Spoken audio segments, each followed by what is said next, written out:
प्रधानमंत्री के दिमाग में खुरापात थी कि किसानों का बदला मैं कैसे लूं, तो कहा जवानों की सेना को ठेके पे दे दूं तो किसान के बच्चे अपना आप लड़ाई नहीं लड़ पाएंगे। जब अग्निपथ आया और 2 दिन आपने देखा होगा देश में आंदोलन चला, लेकिन वो बिना नेताओं का आंदोलन था। बिहार में कोई ट्रेन में पथराव हो गया, कहीं आग लग गई, अपने आप बच्चे जो सेना भर्ती रैलियों के अंदर जा रहे थे वो बिना नेतृत्व का आंदोलन देश के अंदर कर रहे थे। सबसे पहले कोई पार्टी अपने झंडे के साथ उस अग्निपथ के खिलाफ अगर मैदान में कूदी तो देश की राष्ट्रीय लोकतांत्रिक पार्टी झंडे के साथ अग्निपथ को वापस करने के मैदान के अंदर कूदी थी। जब लोकसभा का सत्र था, मैंने तमाम विपक्षी पार्टियों को कहा कि अग्निपथ सेना के सम्मान के अंदर हमें जवानों के जोश और जज्बे और बलिदान को याद रखते हुए हम सबको एकजुट होकर मोदी का विरोध करना चाहिए। तो कांग्रेस पार्टी सहित तमाम पार्टियों ने कहा हम अग्निपथ का विरोध करेंगे। भाइयों, जब तख्तियां लेके हम गए, तख्ती बनानी पड़ती है पहले दिन, तख्ती बना के ले गए, हमने तख्ती ऊंची करी, अग्निपथ वापस लो, तो कांग्रेस की तरफ से तख्ती आई, सोनिया राहुल की ईडी जांच बंद करो, ये तख्ती थी उनकी। वो तो उसमें उलझ के रह गए। किसान आंदोलन का नेतृत्व पंजाब के किसानों ने किया, लेकिन देश के जवानों के आंदोलन का नेतृत्व है राजस्थान के किसान के बेटे करेंगे। ये संदेश अगर देश में दिया तो नागौर के सांसद ने राजस्थान के जवानों को, देश के जवानों को खड़ा करके संदेश दिया।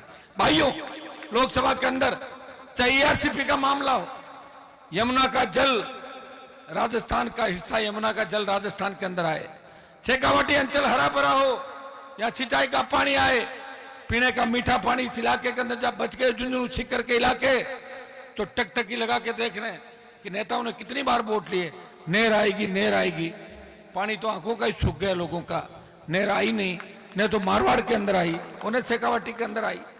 मैं आपको विश्वास दिलाता हूं कि पंजाब राजस्थान को हिस्से का पानी दे रहा है, हरियाणा भी आंख दिखा रहा है, गुजरात जहां से प्रधानमंत्री आते हैं, बाड़मेर जालोर के अंदर हमारे गुजरात के नर्मदा का पानी आया है, लेकिन वहां भी हिस्से का पानी नहीं मिल रहा।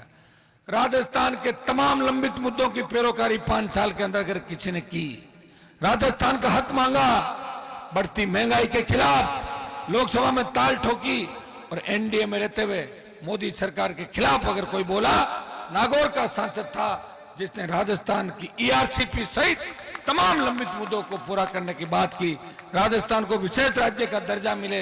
मैंने ये बात भी कही कि राजस्थान पूरे मापदंडों पर खरा उतरता है।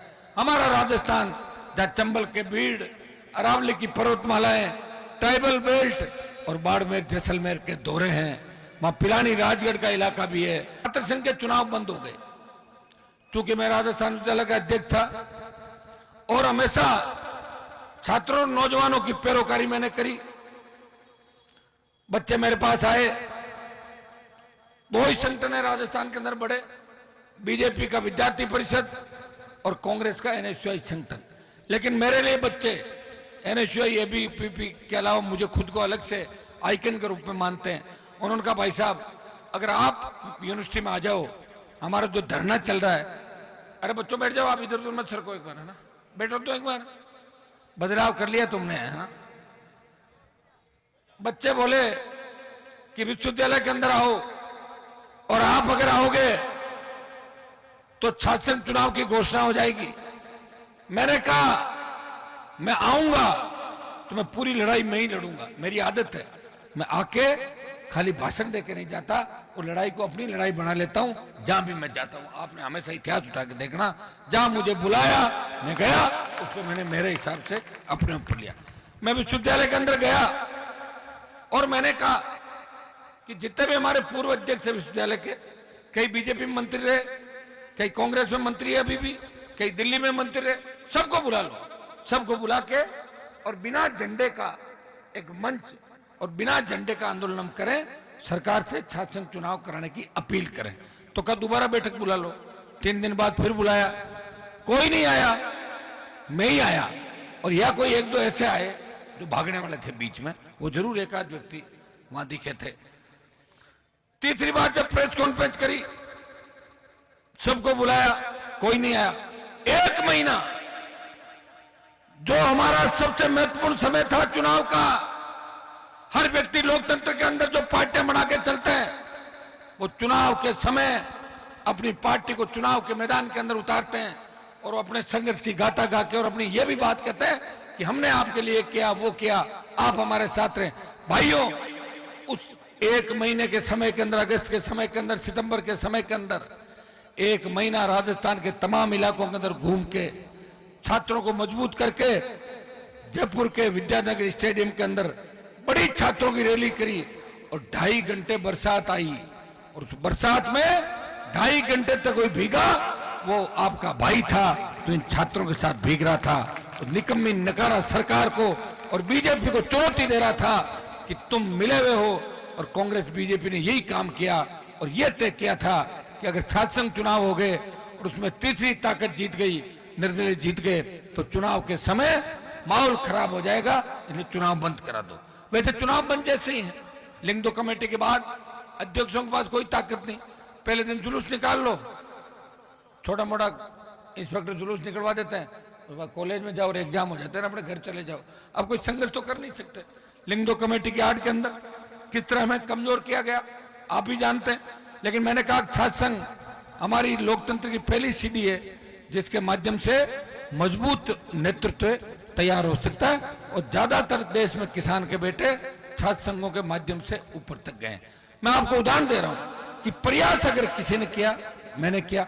अभी कांग्रेस बीजेपी टिकट बांटने में व्यस्त है, कभी उनकी स्क्रीनिंग कमेटी होती है, कभी सीईसी होती है, कभी कोई दूसरी बैठक होती है, प्रभारी जा रहे हैं, पर्यवेक्षक जा रहे हैं, और मैं सत्ता संकल्प यात्रा के माध्यम से आपके बीच खड़ा हूं। मैं पिलानी के अंदर हूं, अभी कल राजगढ़ जाऊंगा, चूरू जिले के अंदर हूं।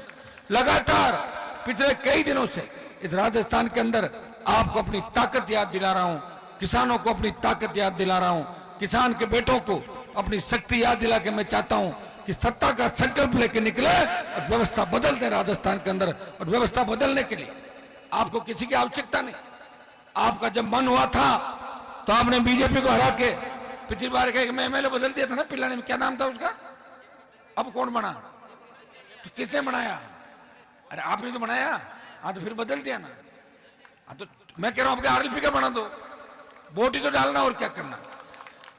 जिसको आपने बनाया मुझे नहीं पता वो कहां गया, कहां था, कहां है, लेकिन मैं विश्वास दिलाता हूं कि आरएलपी का विधायक अगर पिलानी से चुन के जाता है, आप विकास के मामले में सोच रहे हैं कि विकास नहीं होगा, मैं कह रहा हूं कि खींवसर के अंदर जितना विकास हुआ है उतना अशोक गहलोत के सरदारपुरा में विकास नहीं। जाके देखो, आपके यहां तो बिजली के बिल भरते होंगे लोग, भरते हैं ना, मेरे वहां तो नहीं भरते बिजली के बिल। और मैं तो यह चाहता हूं कि राजस्थान में कोई किसान बिजली का बिल नहीं भरे, फ्री बिजली, आधी दर पे घरेलू उपभोक्ताओं को बिजली मिले, टोल मुक्त राजस्थान हो। किस बात का टोल ले रहे हो भाई, 100 रुपए डीजल पेट्रोल के, गाड़ी का रजिस्ट्रेशन कराने जा रहे हैं, 1.5 लाख 2 लाख बच्चे गाड़ी खरीदते हैं, 1.5-2 लाख रुपए रजिस्ट्रेशन के देने पड़ते हैं, शेष और टूटी हुई सड़कें, उसके बावजूद टोल देना पड़ रहा है। और टोल नाकों पे आप देखिए किस तरह की गुंडागर्दी होती है। कोई परिवार के साथ अगर अकेला चला जाए अपने बच्चों के साथ, टोल नाकों में इस तरह के बदमाश बैठे कि कई घटनाओं को अंजाम दे देते हैं। कौन जिम्मेदार इसके लिए, सरकारें। टोल माफ कौन करेगा, सरकार करेगी।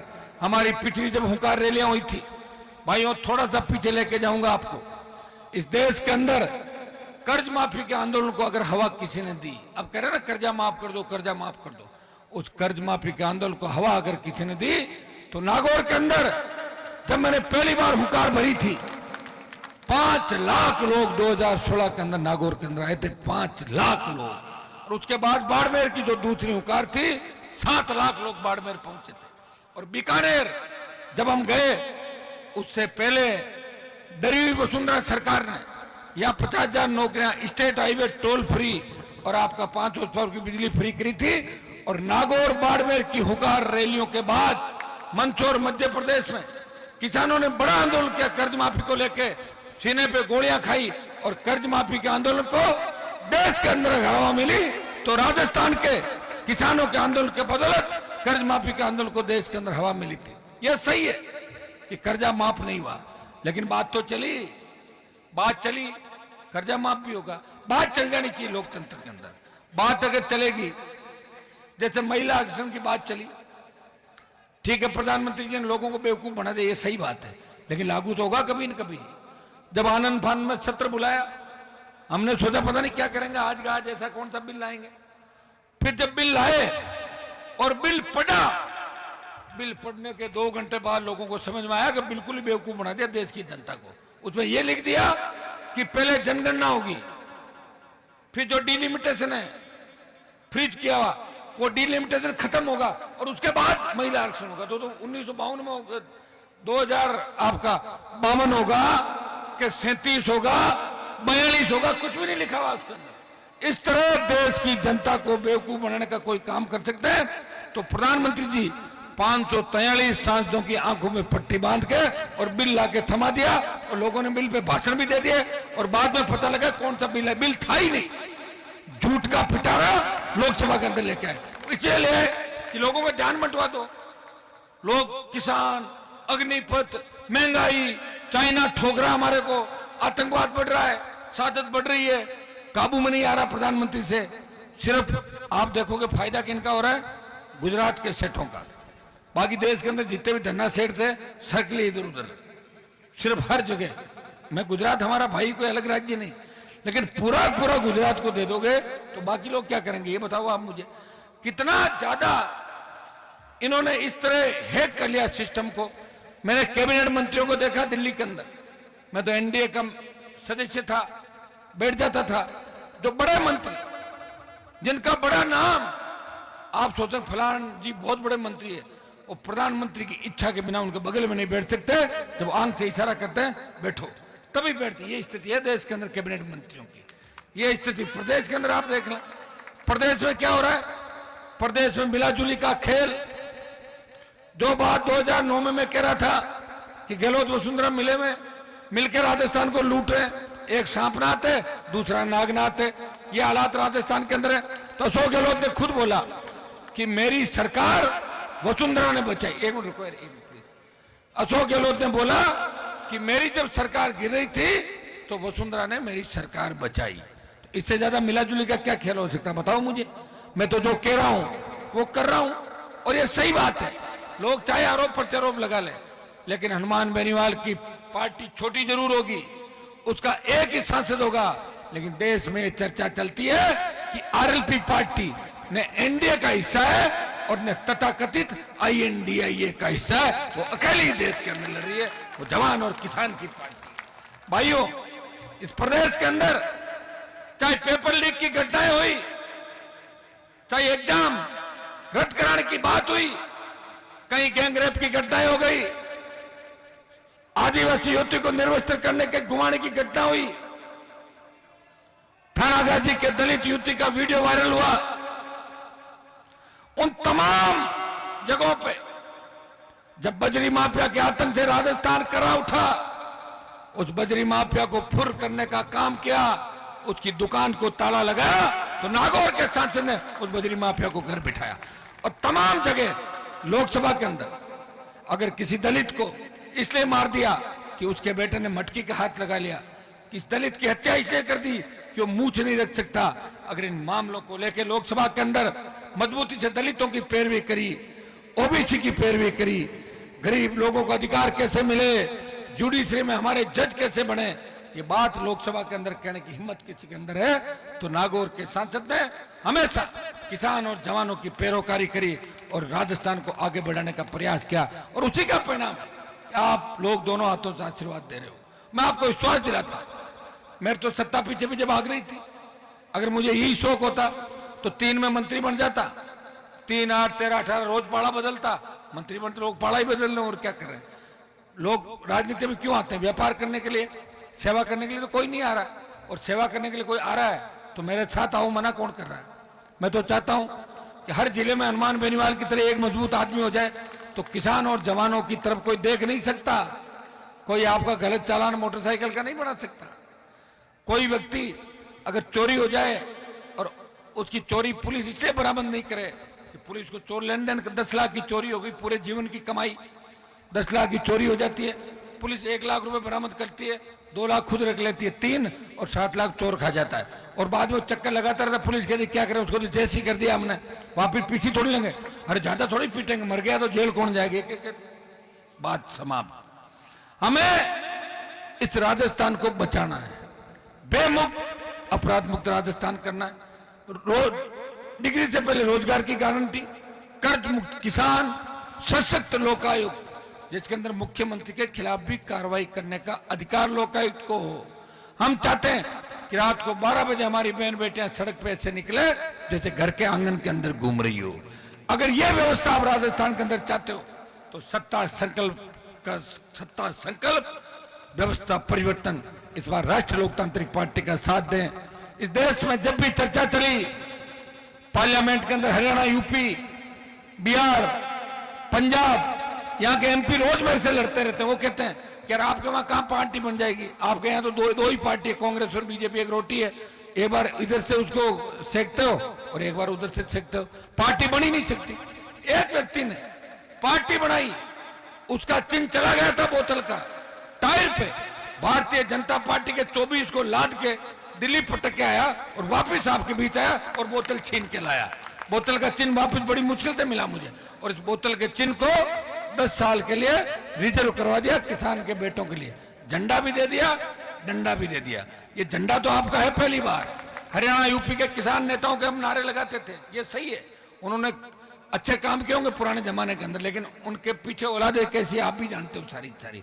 क्या हालात है हरियाणा के अंदर, क्या हालात उत्तर प्रदेश के अंदर है, कोई छिपे नहीं आपसे। वो झंडा ले जाते थे और डंडा यहाँ पटक जाते थे। मैंने झंडा भी दिया, डंडा भी दिया, और 2-3 दिन पहले एक वीडियो वायरल हो रहा होगा, आपने देखा होगा, झंडा भी काम आ रहा था और मेरे वाला डंडा भी काम आ रहा था, देखा था ना आपने। तो भाइयों, ये झंडा और डंडा काम आएगा, डंडा चोरों को भगाने के काम आएगा और झंडा स्वच्छ पारदर्शी प्रशासन, हरा किसान का झंडा है ये। जिस तरह बोतल का जल स्वच्छ पारदर्शी है, इसी तरह का स्वच्छ पारदर्शी प्रशासन राष्ट्रीय लोकतांत्रिक पार्टी आपको देगी। पिलानी तो राजस्थान का सबसे एजुकेटेड इलाका है, हरियाणा का लगता बॉर्डर है, यहाँ तो आपने मुझे 2 कुर्बानी मेरी देख ली, बलिदान दे दिया मैंने मेरा। दिल्ली की मंत्री पद को जिस मोदी से फोटो खिंचाने के लिए लोग लाइन में लगते हैं, उस मोदी को छोड़ के आपके साथ सड़क पे आ गया। उस वसुंधरा को जो किसी के काबू नहीं आई, उस वसुंधरा को 7 समंदर पार भेज दिया उसके दोस्त मोदी के पास, मैंने ही भेजा था ललित मोदी के पास। उस अशोक गहलोत को जिसने किसानों की राजनीति की चटनी बना दी थी, रगड़ दिया था सारे किसान नेताओं को, उसके बेटे को हरा के उससे भी ये कहलवा दिया कि हनुमान को मैं समझ नहीं पाया, ये कुछ भी कर सकता है। तो ये संदेश अगर किसी ने दिया तो मैंने संदेश दिया है। और पिछली बार आपकी जो विधानसभा में संख्या बढ़ी और जो कई परिवार मेरे खिलाफ भाषण दे रहे हैं ना कि हनुमान जी ये कर देंगे, उनको पता ही नहीं, पिछली बार मेरी वजह से वो लोग राजस्थान की विधानसभा की दहलीज देख पाए। मुझे तरस आ गया था, दया आ गई थी, किसी ने मामा जी का, किसी ने अंकल जी, किसी ने भैया जी मदद कर दी। लेकिन इस बार मदद करूंगा मैं सिर्फ राजस्थान की, मेरे छोटे भाइयों की, किसानों की और किसान के बेटों की। वंशवाद की राजनीति को राजस्थान के अंदर खत्म करेंगे। नए युग का उदय राजस्थान के अंदर हो चुका है। और मंच पे आप देख रहे हैं तमाम किसान पुत्र, धरती पुत्र मंच पे बैठे हुए हैं और सेकंड पीढ़ी तैयार हो गई है। पिलानी से मुझे आश्वस्त करो, क्योंकि मेरी जो सबसे सॉलिड सीट मुझे दिख रही झुंझुनू में, मुझे लग रहा है पिलानी आरएलपी की आ सकती है। आ जाएगी क्या? पिछली बार तो गड़बड़ हो गया था मामला, कैंडिडेट पता ही नहीं कहां चला गया था, लेकिन कौन लाया था, कहां चला गया हमें तो पता ही नहीं। जल्दी जल्दी में पार्टी बनाई थी, दे दो टिकट, पता ही नहीं चला फार्म कहां गया कहां नहीं। सीताराम जी आप तो नहीं लाए थे, था तो नाइक समाज का ही। अब क्या सीताराम जी कह रहे अच्छा ले आएंगे। कैंडिडेट आपको तय करना है, एक मीटिंग में आ जाऊंगा, बाकी मेरा संघर्ष आपके सामने है। बाकी नेताओं को देख लेना आप, एक तरफ गहलोत है, एक तरफ वसुंधरा है, 11-12 दूल्हे सजे हुए हैं चारों तरफ, और उसमें अपने भाई को भी देख लेना। चिन्ह देखोगे, जैसे ही मशीन में जाओगे बोतल दिखती देखना हनुमान बेनीवाल खुद है, उस हिसाब से वोट डाल देना, अपने आप व्यवस्था परिवर्तन हो जाएगी। मैं आपको विश्वास दिलाता हूं कि मारवाड़ की जो 43 सीट है, अब मुझे पता आपके मन में भी यह बात होगी कि मारवाड़ में क्या हो रहा है, उन 43 में से 30 से 35 सीट पर राष्ट्रीय लोकतांत्रिक पार्टी सीधा मुकाबला करेगी और 25 से ज्यादा सीटें अकेले मारवाड़ से जीत के आएगी। तो मारवाड़ से जो तूफान चलेगा, शेखावाटी में सुनामी बना दो और राजस्थान की सत्ता पे कब्जा कर लो। यह संदेश देना आपका भाई पिलानी की धरती पर आया है, पिलानी की शिक्षा नगरी के अंदर। जो आपने मेरा मान सम्मान का स्वागत किया उसके लिए धन्यवाद। हमेशा आपका आशीर्वाद बना रहे। अगली बार मैं प्रयास करूंगा कि हेलीकॉप्टर से आऊंगा ताकि टाइम पे आ जाऊं और आपसे हाथ हिला के वोट की अपील करने जाऊं। अब की मेरी इच्छा थी कि रथ मैं आपके यहाँ लाऊं, नहीं तो आप कह दो कि रथ तो मारवाड़ में घुमा लिया, हनुमान जी शेखावटी में आई नहीं। रथ पुराना है, थोड़ी तकलीफ भी पड़ रही मुझे रथ जब चलता है, तो क्या करूं, घूमना पड़ेगा, कोई घूमने वाले है ही नहीं। पहले कोई झंडा हमें दे देते, कोई नेता हमें तैयार करके देते तो वो झंडा पकड़ लेते, झंडा भी हमें ही लाना पड़ा। तकलीफ भी सारी है, एक व्यक्ति हूँ, टिकटें भी बांटनी है, आपके यात्रा भी निकालनी, सब जिलों में जाना भी है, परेशानियां बहुत है। लेकिन चिंता नहीं करें, इन परेशानियों के अंदर भी जब 20-25 साल जवानी समर्पित कर दी किसान कौम के लिए, जब तक आपका झंडा नहीं लहराएगा,